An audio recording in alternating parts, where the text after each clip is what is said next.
মঞ্চে আমাদের প্রিয় অভিনেতা, কাছের মানুষ, মনের মানুষ খরাজ মুখার্জি।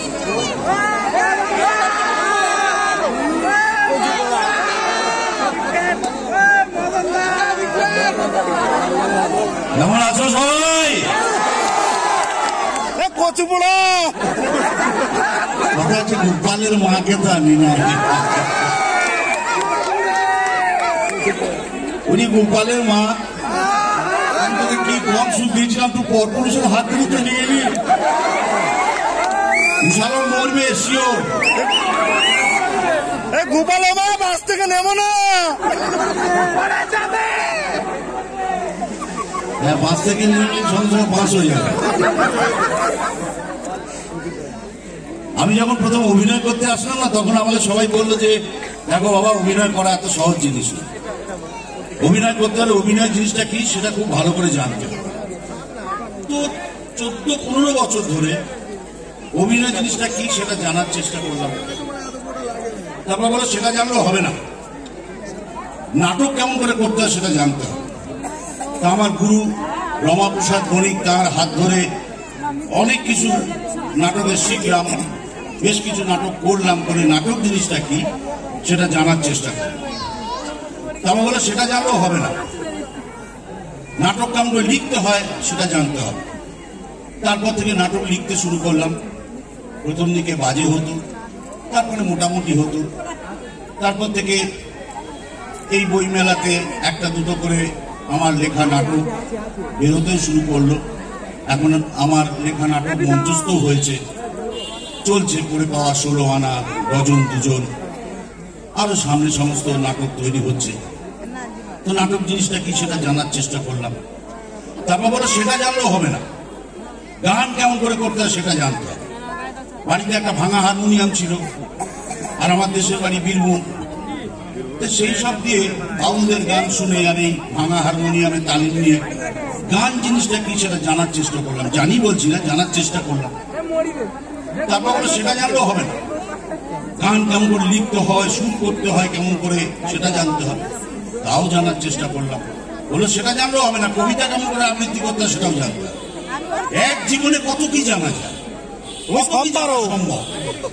একটা জিনিস তো তোমরা খুব ভালো করে জানো, জানার কোনো শেষ নেই, মার খাওয়ার বয়স নেই, কোনো বয়স।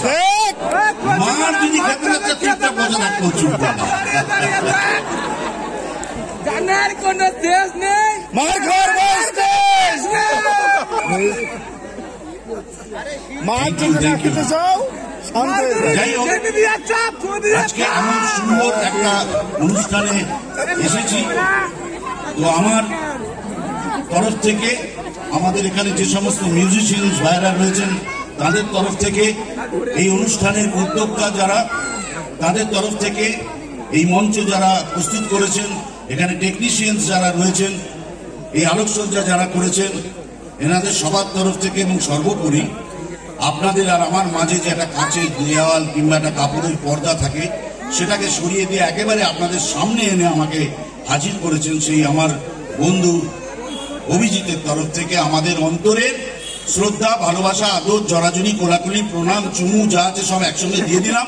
নিজেরা বয়স অনুযায়ী ভাগাভাগি করে নিয়ে নেব। কিছু না কিছু করুন, কিছুই তো পারি না করতে, সেই জন্যই তো সব যা পারি না হওয়ার চেষ্টা অনেক কিছু, হতেই পারলাম না কিছু, সবই সেজে সেজে সব পূর্ণ করছি। আজকে পুলিশ সাজছি, কালকে চোর সাজছি, আজকে রাজা সাজছি, কালকে ভিখিরি সাজছি। আপনাদের বছরে একদিন হোলি, আমার রোজ হোলি, আমি রোজ রং মাখছি। যাই হোক, গান করতে পারি যদি সহ্য হয়, তবে সহ্য না হলে অসুবিধা নেই, জোরে প্যাঁক দেবেন, তাড়াতাড়ি পালিয়ে যাবে।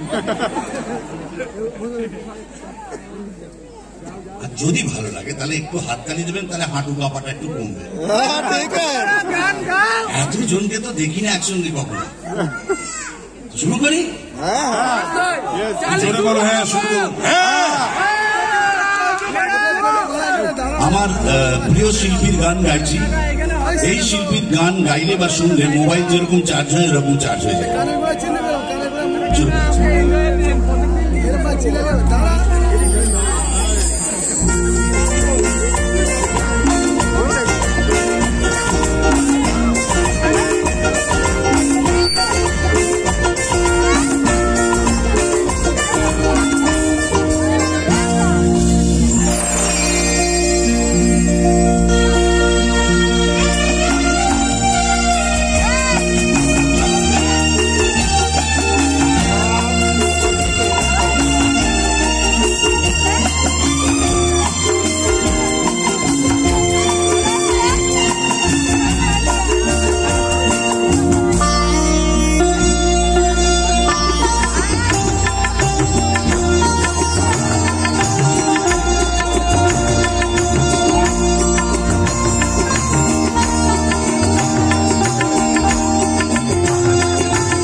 জেগে যেতাই আজ এত ভালো লাগে।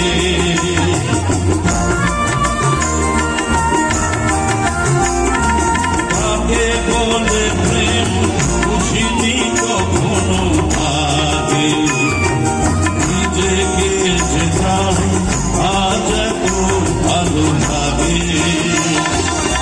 এই তো প্রথম জীবনে আগুন এলো, আমি মাখানো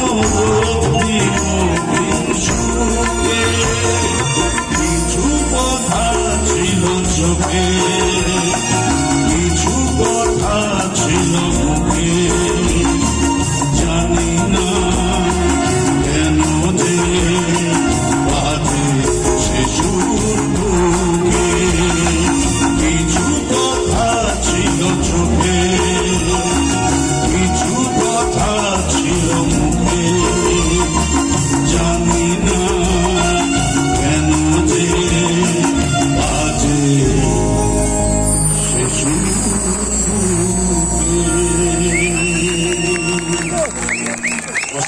অসাধারণ, কোনো কথা হবে না, জোর করে আরেকবার হাত। Thank you. আমরা বরণের পালাটা দাদা সেরে নেব।